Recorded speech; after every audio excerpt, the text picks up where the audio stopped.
আসসালামু আলাইকুম রহমতুল্লাহ। দর্শক, আমি এখন অবস্থান করছি প্রাচীন মিশরের রাজধানী কায়রোর গিজার সবচেয়ে বড় পিরামিড খুফুর পিরামিডে। দর্শক, আমি এখন খুফুর পিরামিডের একদম ভিতরে প্রবেশ করতেছি। আমার পিছনে গুহার মতো যে একটি সুড়ঙ্গ দেখতে পাচ্ছেন, এটি হচ্ছে খুফুর পিরামিডে ঢোকার একটি পথ। আমরা এই পথ দিয়ে এই খুফুর পিরামিডের একদম ভিতরে প্রবেশ করব। দর্শক, আমরা এখন সিঁড়ি দিয়ে পেয়ে আমরা একদম পিরামিডের ভিতরে ঢুকবো। দর্শক দেখছেন আমি কতটা পথ উপরে চলে আসছি, প্রায় 10তলা বিল্ডিংয়ের সমান আমার এখান থেকে নিচ পর্যন্ত। বিসমিল্লাহির রহমানির রহিম। আসসালামু আলাইকুম ওয়া রাহমাতুল্লাহি ওয়া বারাকাতুহু। সুপ্রিয় দর্শক, আমি মোহাম্মদ সাইফ আল ইসলাম কথা বলছি আপনাদের সাথে প্রতিদিনের মতোই প্রাচীন মিশরের ইতিহাস ও ঐতিহ্য নিয়ে মিশরের রাজধানী কায়রো থেকে। প্রিয় দর্শক, এখন আমি দাঁড়িয়ে আপনাদের সাথে কথা বলছি পৃথিবীর প্রাচীন সপ্ত আশ্চর্যের অন্যতম একটি আশ্চর্য পিরামিডের সামনে থেকে। প্রিয় দর্শক, ঠিক আমার পিছনেই আপনারা দেখতে পাচ্ছেন ত্রিভুজ আকৃতির পাথরের তৈরি ভূমির উপরে যেটি অবস্থিত আছে, এটি হচ্ছে সেই পিরামিড। দর্শক, এখানে ছোট বড় মিলিয়ে সর্বমোট 9টি পিরামিড রয়েছে। এটি হচ্ছে গিজার খুফুর সবচেয়ে বড় পিরামিড। দর্শক, এই পর্বে আপনাদেরকে এই গিজার পিরামিড অর্থাৎ খুফুর বড় পিরামিড সম্পর্কে আপনাদেরকে ধারণা দিব এবং এর ভিতরে নিয়ে যাব। চলুন দর্শক, যাওয়া যাক। দর্শক দেখছেন, আমরা এখন গাড়ি নিয়ে পিরামিডের মেইন এরিয়াতে ঢুকে পড়েছি। আমরা এখন ধীরে ধীরে পিরামিডের কাছে যাচ্ছি। পৃথিবীর সপ্ত আশ্চর্যের অন্যতম আশ্চর্য এই পিরামিড এখনও মাথা উঁচু করে দাঁড়িয়ে আছে, আমরা দেখছি। দর্শক, আপনাদেরকে আমরা এই পিরামিড গিজার সবচেয়ে বড় পিরামিড আপনাদেরকে আমরা দুটি পার্টে দেখানোর চেষ্টা করব। সর্বপ্রথম যে পার্টে আপনাদেরকে দেখাবো সেটি হচ্ছে এই গিজার পিরামিডের বাহিরের অংশ। বাহিরে যা কিছু রয়েছে সব কিছু আপনাদেরকে ঘুরিয়ে ঘুরিয়ে দেখাবো এবং সম্পর্কে আপনাদেরকে ধারণা দিব। এবং সেকেন্ড পার্টে আপনাদেরকে আমরা এই গিজার পিরামিডের খুফুর সবচেয়ে বড় পিরামিডের ভিতরে নিয়ে যাব এবং এর ভিতরে যা কিছু আছে সব কিছু আপনাদেরকে দেখানোর চেষ্টা করব। ততক্ষণ পর্যন্ত আমাদের সাথেই থাকবেন। দর্শক, পৃথিবীর প্রাচীন সপ্তম আশ্চর্যের একটি হলো এই পিরামিড। প্রাচীন মিশর শাসন করতেন ফ্রাউনরা, আর প্রাচীন মিশরের শাসক বা রাজাদের ফ্রাউন বা ফ্রাও বলা হতো। তাদেরকে কবর বা সমাধি দেওয়ার জন্যই মূলত এই পিরামিড নির্মাণ করা হতো। মিশরের ছোট বড় মিলিয়ে মোট 75টি পিরামিড রয়েছে। সবচেয়ে বড় এবং আকর্ষণীয় হচ্ছে এই গিজার পিরামিড, যা খুফুর পিরামিড হিসেবে এটা পরিচিত।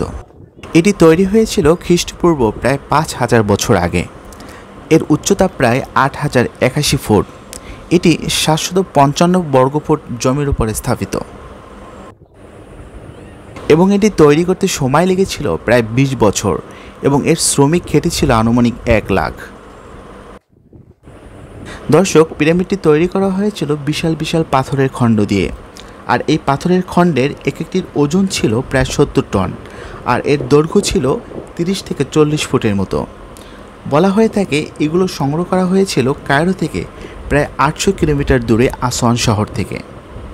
প্রিয় দর্শক, এই পিরামিড তৈরি করার জন্য যে লাইমস্টোন পাথর এবং গ্রানাইট পাথরের ব্যবহার করা হয়েছিল সেগুলো আপনাদেরকে আমরা এখন দেখানোর চেষ্টা করব।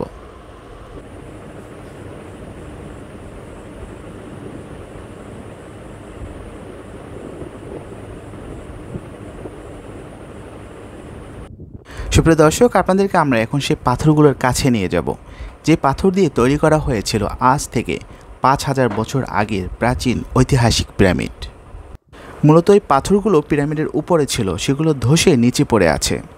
দর্শক দেখছেন এক একটা পাথর কত বড়, আর এগুলি হচ্ছে গ্রানাইট পাথর। দর্শক, আমি এখন যে পাথরটি ধরেছি এটি মূলত এই পিরামিডের উপরে ছিল, সেখান থেকে ধসে নিচে পড়ে আছে। দর্শক, আমার সামনে যে পাথরগুলো দেখতে পাচ্ছেন, এই এক একটা গ্রানাইট পাথরের ওজন 8 থেকে 80 টনের মতো। সুপ্রিয় দর্শক, অনেক দার্শনিকরা থিওরি দিয়েছেন যে এই পিরামিডটি তৈরি করতে 5.5 মিলিয়ন টনস লাইমস্টোন পাথর ব্যবহার করা হয়েছিল এবং এর সাথে 4000 টন গ্রানাইট পাথরও ব্যবহার করা হয়েছিল এবং আরও বলা হয়েছিল 5 লাখ টন মোর্টারও ব্যবহার করা হয়েছিল এই পিরামিড তৈরি করতে।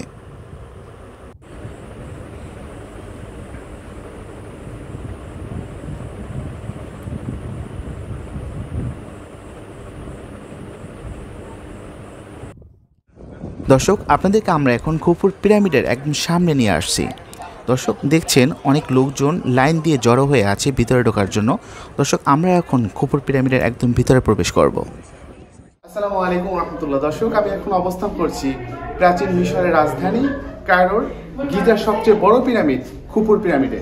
দর্শক আমি এখন খুফুর পিরামিডের একদম ভিতরে প্রবেশ করতেছি। আমার পিছনে গুহার মতো যে একটি সুড়ঙ্গ দেখতে পাচ্ছেন, এটি হচ্ছে খুফুর পিরামিডে ঢোকার একটি পথ। আমরা এই পথ দিয়ে এই খুফুর পিরামিডের একদম ভিতরে প্রবেশ করব, যেখানে আজ থেকে ৫,৫০০ বছর আগে ফারাওদের মমিগুলো যেখানে সংরক্ষণ করে রাখতো এবং ফারাওদের যে স্বর্ণ অলঙ্কারগুলো, তাদের ধন সম্পদগুলো যেখানে তারা মমিদের সাথে দিয়ে দিত, তো সেই জায়গাটি থেকে আপনাদেরকে এখন নিয়ে যাব। চলুন দর্শক যাওয়া যাক।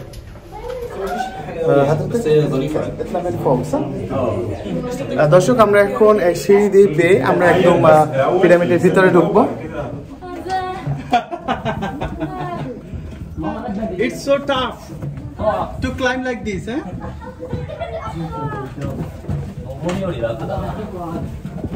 দর্শক দেখছেন আমি কতটা পথ উপরে চলে আসছি, প্রায় 10 তলা বিল্ডিং এর সমান আমার এখান থেকে নিচ পর্যন্ত।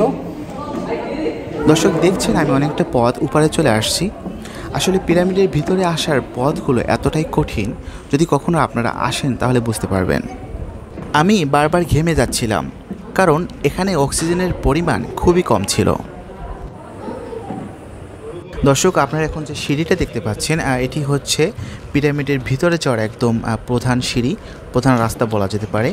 আমরা এখান থেকে একদম পিরামিডের ভিতরে গিয়েছি।